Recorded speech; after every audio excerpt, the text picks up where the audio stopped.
আজকে বিকেলে ঘুরতে বের হয়েছিলাম। পরিষ্কার ঝকঝকে ছিল আজকের বিকেলবেলা।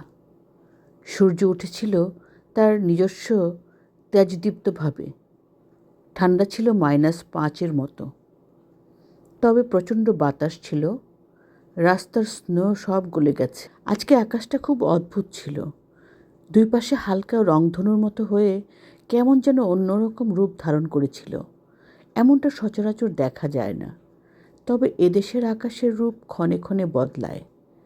আজকে কিছু অদ্ভুত জিনিস চোখে পড়ল। আগুনের গোলার মতো কিছু একটা মনে হচ্ছিল আকাশে। বুঝতে পারছিলাম না এটা আসলে কি, উল্কা বা ধূমকেতু নয় তো? আল্লাহ জানেন। আমরা শুধু অবাক হয়ে দেখছিলাম। নীল আকাশটা মনে হচ্ছিল রঙের ব্রাশ দিয়ে এলোপাথারি আঁকিবুকি করেছে। চমৎকার লেগেছে।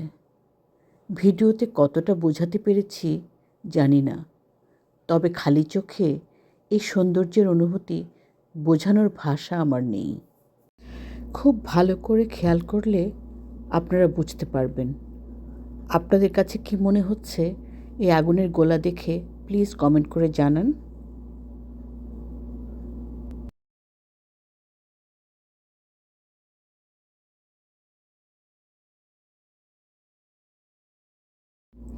এই যে আকাশের মধ্যে রংধনুর মতো দেখা যায়, কি অদ্ভুত!